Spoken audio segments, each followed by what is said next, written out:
hit like and subscribe. You're watching the Marc Lamont Hill official YouTube channel. Peace, family. This is your brother, Marc Lamont Hill. Welcome to Night School. Every night here on the Marc Lamont Hill official YouTube channel, we hold Night School. We break down the most controversial topics, the most engaged debates, the most sustained conversations going on in the world today. And tonight is no different. We got a lot of stuff to talk about. And as you know, we don't do it like a cable news show because it's not. We don't do it like your average podcast because this isn't that either. This is a global classroom. And I'm so excited to be talking to you about a bunch of interesting issues. Make sure you drop in where you're watching from. Hit your name, your city, your state, and indeed your country. Because again, we're a global classroom. And make sure you leave your comments in the comment well, because we want to talk to you. We want to hear from you, and we want you to be part of this conversation. It's so good to see your virtual faces. I get to see my family. Dallas's finest jazz LPs in the building. Henry Jackson is here as well. Karen D. Karen D said you're on time. You know, Karen, I get the shade in that. But I am on time because I have a wonderful guest, and I don't want to leave the guests waiting. Not that I like leaving y'all waiting, but I taught tonight, and I drove all the way back from New York City to make sure that I was on time for this esteemed brother, but also to have this wonderful conversation with you. And what a great day of teaching to go from my classroom at the City University of New York to come here. Shout out to Terry, Mark, Andrew, and one of my favorite folk, Chad Zichterman is here. We haven't seen him in a month of Sundays. It's good to see you, my brother. Always appreciate you. You know, I see Tanya Tamika said, I was not expecting you so soon. You know, if somebody hears these comments, they're going to think that I might be late a lot. They might think that. And you know what? They might be right. That's not good to see you, my sister. Shout out to everybody who's shitting love without the shade. But look, I'm a shady cat, so I ain't mad at you. Anyway, let's get started because we got a lot to talk about.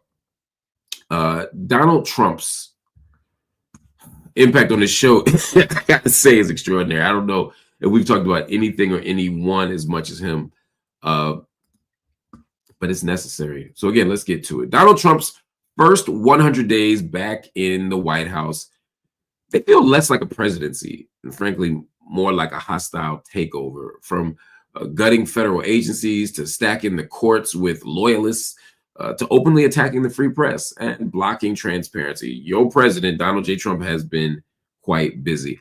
He already hinted that he wants to fire the Fed chair, said he might not honor future elections if he loses, and he's threatening media outlets with license reviews. This is not draining the swamp. This is the swamp, and it's flooding the system with unchecked power. And it matters. All of this matters because democracy, it doesn't fall all at once. You know, it's not like in the movies. You know, it's slow and deliberate and steady and insidious, and it falls one broken rule at a time, one ignored norm at a time.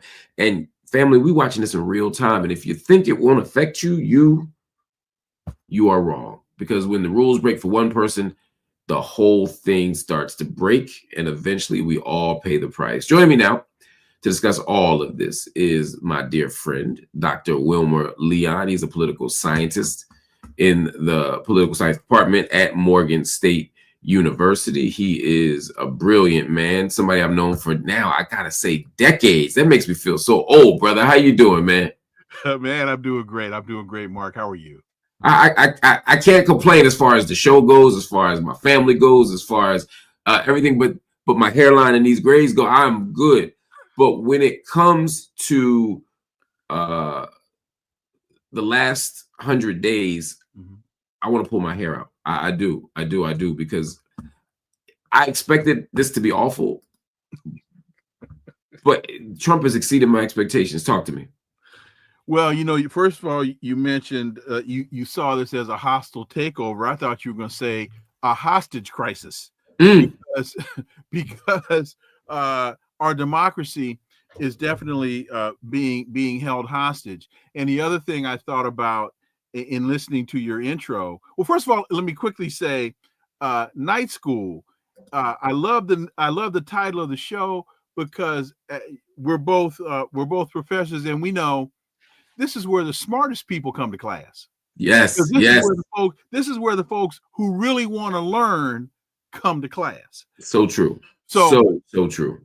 So the other thing that came to mind was, and in fact, I'm writing a piece right now on this very issue, and I'm calling it "The Marketing of America and the Bankruptcy of Democracy," because Hemingway's "The Sun Also Rises." I think Jim asks his buddy, I think his name is Mark, "How did you go bankrupt?" And Mark says, "Slowly, then suddenly." And that's what happens to the decline of democracy. You lose your democracy slowly, then suddenly. And that's what the Trump whisperer Steve Bannon told us back in 2016, that the objective, the mission of the Trump administration would be the deconstruction of the administrative state. And that I think that went over the heads of a lot of people, but that's exactly what we're seeing right now. There's a block of voters, a block of citizens who said not another term for Trump. Obviously, more said the opposite, but they were afraid that we would see more of the last administration in this term. Others said this is far worse. Others said it has to be far better because he's a one-term president. He's a lame duck. There are these three different ways of thinking about what was possible. In hype aside, news aside, fear aside, which one of those are we dealing with? Are we dealing with a Trump who ultimately won't have the power to advance his agenda, or are we dealing with a Trump who's going to be far worse than ever before, or is this just more of the same? Well, I think the next couple of weeks will answer that question as we get a better sense of what the Supreme Court is going to decide, as they are the ultimate arbiter of a number of these issues. But if you just put it in the context of what is he attempting to do, oh man, this is exponentially worse. This is exponentially worse. I hear people, everyday people in the street, talk about our legitimate fear that he's not going to transfer power. I hear a legitimate concern that democracy isn't just under attack in the sense that the free press is under attack, or that, protest has been criminalized. Very real things. But it's like you said, the slow and then the quick. A lot of people are worried about the quick, that there's going to be a moment where he's just saying, I'm not going anywhere. How legitimate is that, given the realities of how our government works? Well, it's interesting because I had that conversation today with Ebony McMorris, and the point I made to her was, he may very well try to make that play. Whether it's because she and I were talking about it in the context of martial law, and I said, well, he may try to make that play, but I don't know that the folks in the Pentagon, with Hegseth and excluded, would actually back the play. But what I think, I think we're seeing a lot of trial balloons here, for sure. And this is why, again, I say the Supreme Court, the over the next couple of weeks, I think we'll get a much greater sense of whether or not his attempt to stack the court winds up playing in his favor, or whether those such as Roberts and, surprisingly, Amy Coney Barrett are pushing back. And let me give you a quick example of what I say, why I say this is a trial balloon. This issue with the deportation of the folks in El Salvador. Yeah. And many of us are focused on. These are Venezuelans that, for some, for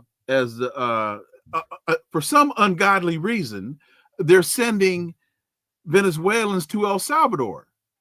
And the issue I think we need to be paying attention to is the fact that this is being done without due process. Right. I don't think this has as much to do with deporting Venezuelans to El Salvador as it does with testing due process.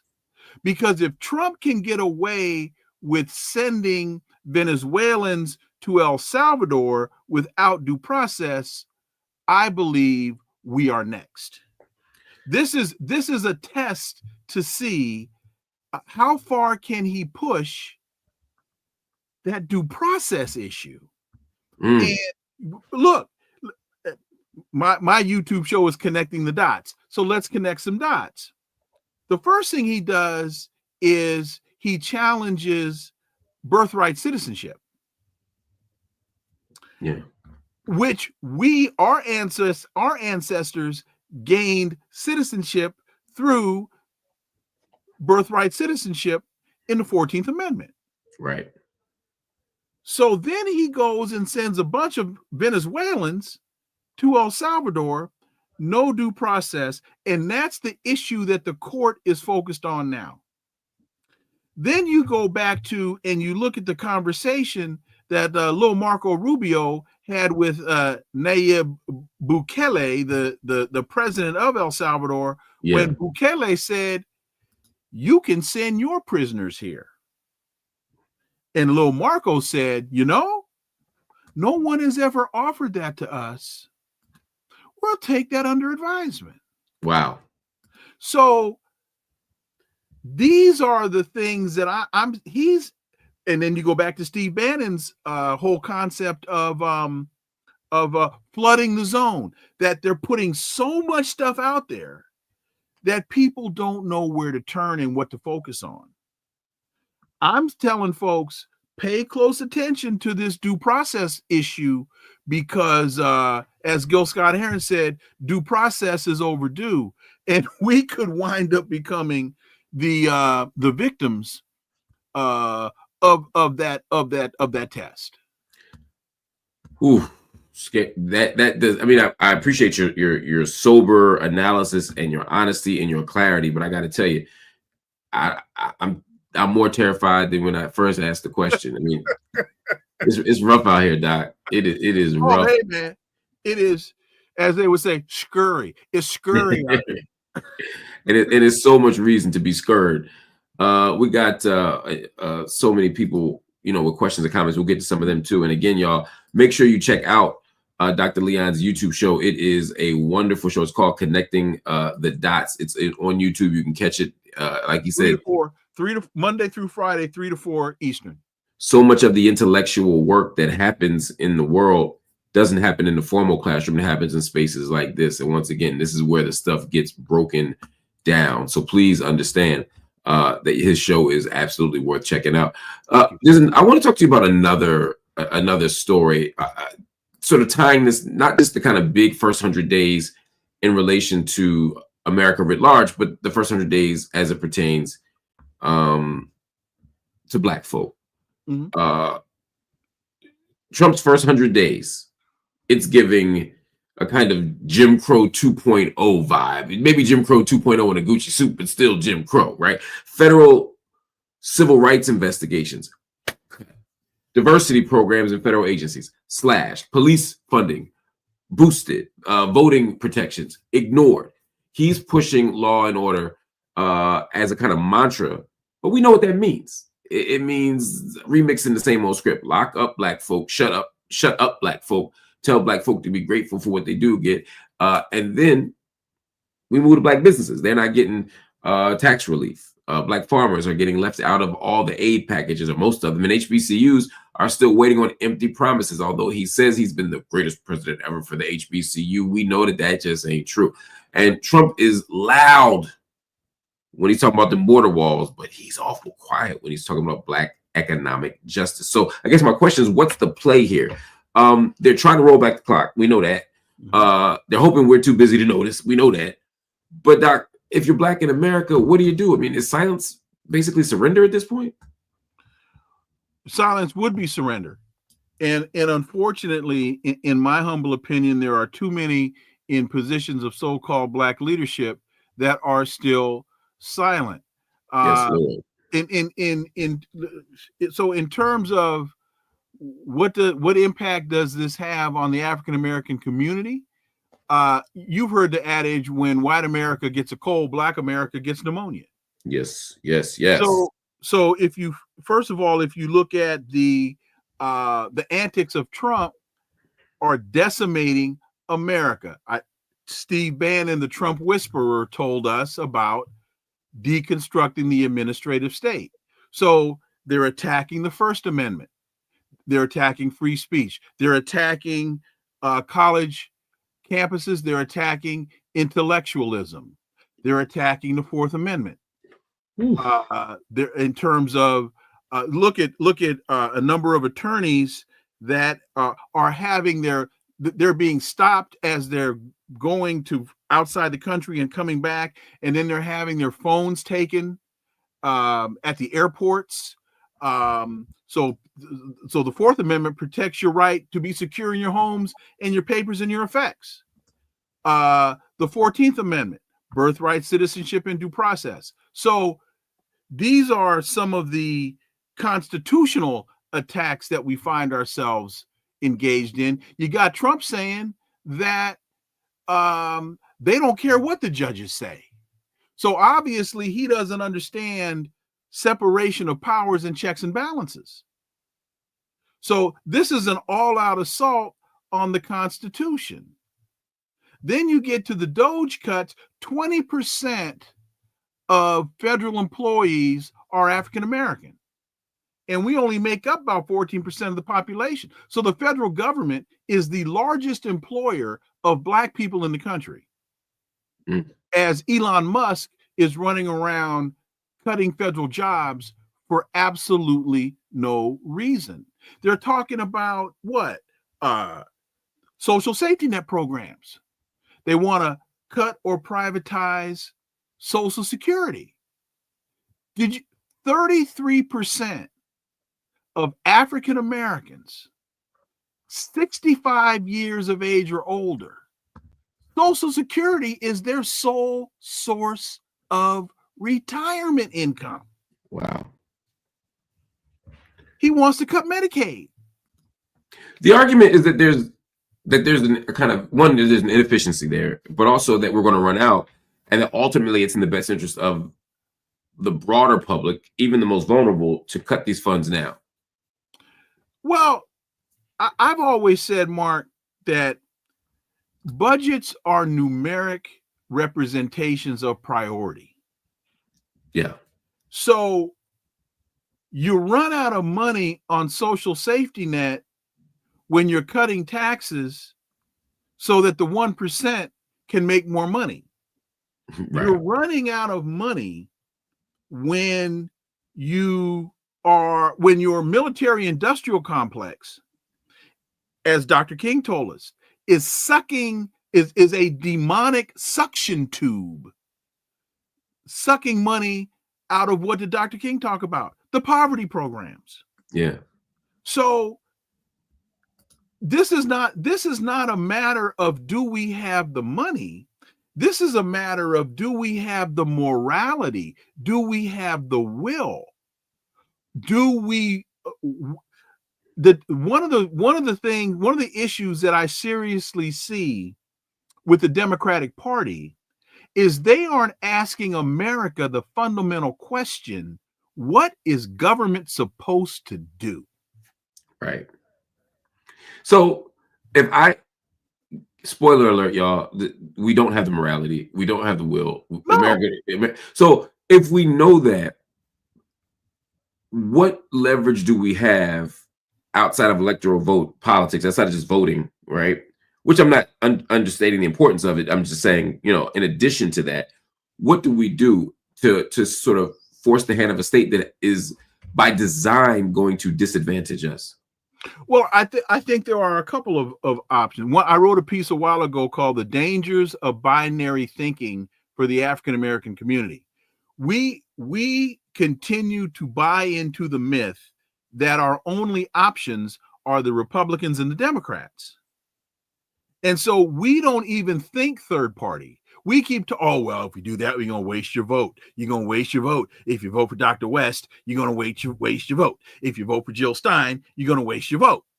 Well, no, you vote your interest. You vote for the person that you believe will best represent your interests if you truly understand what your interests are. Mm. And unfortunately, not enough of us, we've bought into this American construct, even though that construct has failed us at damn near every turn.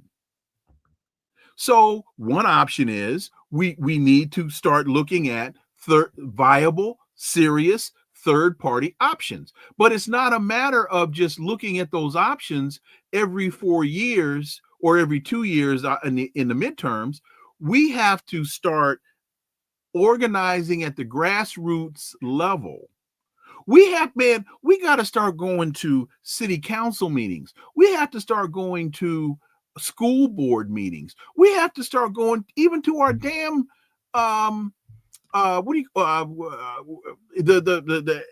entity where your house, where you live in your neighborhood. Oh, right. Like the neighborhood watch, the community, the block association, neighborhood association, all that. Yeah, man, we're not showing up at those very fundamental grassroots.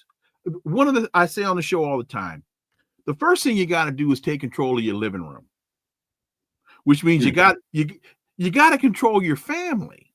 Okay. Then after you take control of your living room, you could move outside and take control of your front yard. And then after you take control of your front yard, you can take control of your block. And then you take control of your neighborhood. This is, we got the Gary Convention. We got the Gary Declaration. If you go back and read the Gary Declaration from 1972, yeah, they lay it out very clearly. We keep thinking we have to reinvent the wheel. Everybody, just for the audience's benefit, in 1972 was the National Black Political Convention, and there was an extraordinary extraordinary moment in Black political history in terms of this declaration of a kind of independent Black political movement. Now, there's debates about what that meant as an outcome. I talk about that in my book, in my book, We Still Here, in terms of like how much do we invest in Black mayors and Black governors and things like that versus other mechanisms? Because there's some would argue that after 1972, we put faith in folk who didn't have our best interests in mind. And we're still doing that. Cory Booker. Yes. Hakeem Jeffries. Lord, yes. We got so many of us got so wrapped up in his 25-hour performance art. What in the world did he say? And what did he, other than telling us, look, okay, so one of the things he told us was, this is a moment of moral clarity. How can you proclaim that this is a moment of moral clarity when you back genocide? Right. Giving a speech about moral clarity with an Israel pin on is wild. You can't be, your morality cannot be selective. Your morality has to be consistent. Yeah. So Cory, I mean, you broke the record of Strom Thurmond, and you stand next to Benjamin Netanyahu, who are basically twins. Have you ever seen Netanyahu and Strom Thurmond in the same place at the same time? Well played, Doc. I like that. Before you go, I got one more question for you. Man. Or I used to call it a question. It's more than that. I want to change gears just a little bit to talk on the international front, just a little bit. While Trump throws rallies and waves flags, the world is holding its breath and stacking its weapons. China just cut off official talks with the U.S. Mm-hmm. You know, you see Russia doing military drills with North Korea. We got Trump out here threatening tariffs, even though today I know we said he delayed some of them, but God, Lord knows what that means in the long run. What that means is he got punked. That's what that means. But he got punked. He got flat out punked. Talk to me about that. Well, he never understood tariffs. It was a catchphrase to him. It was a shiny bauble to him. He never really understood the basic economics, the real economics of tariffs. And so he thought, oh, all I have to do is slap these 25 or 20% tariffs. And then when you looked at their formula, the math made no sense. No. And every economist in America, no, in the world that I've seen worth their salt, conservative and liberal, progressive and radical, and libertarian, all of it. This isn't a person. They just said the math don't math. It's a math problem. Yeah. It's a math. It's an algebraic. It's a math problem. And with all of the tariffs, and he's doing that at the same time that he's still continuing to call global leaders weak. He's demanding that NATO bend a knee. I mean, this isn't foreign policy. This is ego-driven gambling. Except egomaniacal BS. Yes. And as a result, Doc, I mean, allies are nervous. America's more isolated than ever. Enemies are emboldened. And this president is poking nuclear bears on Twitter like it's a video game. I mean, I don't know how far away war is. I mean, but ask Palestine, ask Ukraine, ask any African nation caught in the crosshairs of China-Russia deals. I mean, World War III doesn't have to look like the last two. It could look different. It could be a trade collapse. It could be a digital attack. It could be a cyber attack. It could be a proxy war. The world is watching. Trump is making a lot of provocative moves. How safe are we? I mean, where is the real American voter power here too, right? Because some of the stuff is going to make its way to an unelected body, i.e. the Supreme Court. But I mean, we got a mess on our hands, and it's not a domestic mess. It's an international mess. What do you make of it?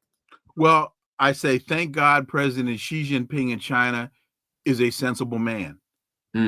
Thank God, and is not a reactive, reflective. I'm sorry, not reflective. He is incredibly reflective. That he's not a reactionary. That he's not taking the bait. Thank God, President Putin is people, and as well as Khomeini. The supreme leader Khomeini in Iran, that they are thoughtful. See, people are making the mistake that they are confusing reservation with weakness, and so they are miscalculating the fact that President Xi Jinping, for example, did not shoot down Nancy Pelosi's plane when she went to Taiwan. Right. They are miscalculating that reservation with weakness. They are the fact that President Putin didn't go into Kyiv 6 months ago. They are confusing that reservation with weakness. It's not that he couldn't do it, it's that he chose not to do it. And the same thing with Khomeini in Iran. He could have blown Israel off the map months ago. But these are thoughtful, considerate individuals. And thank God, because Joe Biden tried his damnedest to bait Xi Jinping into a war. Joe Biden used Ukraine to bait Russia into a conflict, but Russia didn't take the bait in terms of just blowing them off the map, because those who understand military math will tell you very clearly that Ukraine lost the war when the whole conflict started. That's a whole nother conversation. It is. But so folks, please don't buy into the mainstream BS narrative, because there's a whole lot of history here. There's an awful lot of look, man, you got Marco Rubio sitting across a table from Sergei Lavrov. That's a pea shooter at a gunfight. you got Lil Marco sitting across the table from Wang Yi in China. Yeah, these ain't even match. They ain't the same weight classes. What did they say in the, what did they say in the God? No, not in the Godfather. In the Untouchables. What did he said? He said, just like a guinea, bringing a knife to a gunfight. No. Yeah, we're not in a good position here. I mean, I guess as we wrap up here, because I know your time is valuable, Doc. However long you need. This idea of a first 100 days being a kind of referendum on what we're going to see. In your analysis, what should we expect the next 100 days or even the next 4 years to be? I mean, what's your forecast? I am reserving that projection until I get a better sense of what the Supreme Court is going to do, because I think that's where when we look at this immigration issue, and the Supreme Court has said, in terms of bringing the brother from Maryland back from El Salvador, yeah, what will the Supreme Court decide? Because that's a very simple case. You have somebody who's a legal resident in the United States, who was mistakenly, so they say, scooped up in the ICE move and sent to El Salvador. That's not a hard math problem to solve. You bring him back. Yeah, you simply bring him back. Right. The issue of the firing of these 26,000 federal employees that the Supreme Court has put a stay on. As we start to get a sense of, is the Supreme Court going to actually put a break on these Trump ridiculous moves, or are they going to do what he thinks he sent them there to do? Once we start to get an understanding of that, I'll then be able to tell you what my projection for the future is. But I need about another 2 weeks to be able to make that determination. Fair enough. Dr. Wilmer Leon, y'all, this brother is brilliant. He is courageous. You need to get out more. That's your problem. What'd you say? I think you just need to get out more. That's your problem. I'm out a whole lot, and I meet a whole lot of niggas that ain't got your courage. Even they don't have your mind, but they definitely don't have your heart, man. You know, it's a moment where people are capitulating, you know, and where the radical imagination is being constrained so much that we're just happy to be in the room, or our goals are so timid and tepid. You know, we freedom is possible still. I do believe that, but we got to really struggle and fight for it. Look, man, when someone tells you what they're going to do to you, what did Frederick Douglass say? Power concedes nothing without demand. But what's the next sentence? Right. Find out what a people will tolerate, and you then find out how much they will be oppressed. I'm paraphrasing, but that's the point. No, but that is it, and that's why that's the important point in those few sentences.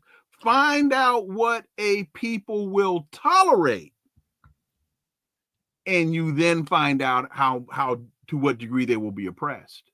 Wow. The powerful words. Dr. Wilmer Leon, everybody, connecting the dots on YouTube. He's a brilliant political scientist, a wonderful host, a masterful journalist, and just an extraordinary brother. Good to see you, my brother. You got to come back soon. Appreciate it, man. Yes, sir. everybody, that was the good Dr. Wilmer Leon. I want to thank you all for watching Night School tonight. It's been a wonderful episode, man. I was tired, and Dr. Leon just picked up my spirits, man. Again, his courage, his voice, his vision, his honesty, his transparency. Extraordinary, y'all. Anyway, hit the like button, hit the subscribe button. This is what we do every night. We bring these voices together. We bring these forms of analysis together. We bring these conversations together. I agree with you, Zakia. It's just good energy, y'all. Good energy. Again, Connecting the Dots is his channel. It's his podcast. Make sure y'all check it out. We are grateful.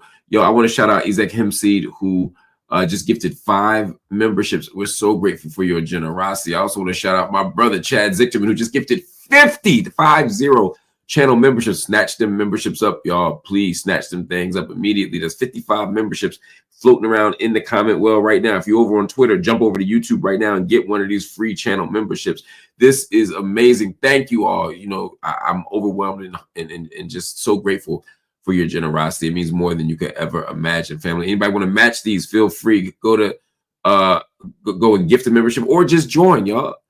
The like button helps, the subscribe button helps, but the join button helps, where you become a monthly paid subscriber to the channel. That gives us the financial stability we need to do the work that we do here on the channel. Also, if you can't make a monthly commitment, make a commitment tonight, a one-time commitment. Go to Cash App, go to PayPal, go to Venmo, go to Zelle, and drop something in. You can drop $1 in. I'm grateful. You can send us $1 million. We'll be grateful. No amount's too big, no amount's too small. But what we're asking tonight is that everybody who's watching donate $5, just $5. If everybody watching tonight donates $5, we will meet our financial goals for the month. That's right. If everybody watching right now were to donate $5, we would meet our financial goals for the month. That allows us to do night school and office hours and classroom in the cell and coffee and books. All of it happens because of your generous donation. No corporate check is coming. No mainstream media outlet is underwriting us. This is all people power. And we love the people. We appreciate the people. We serve the people. And we're going to continue to do it here on Night School every single night. We'll see you later. Peace.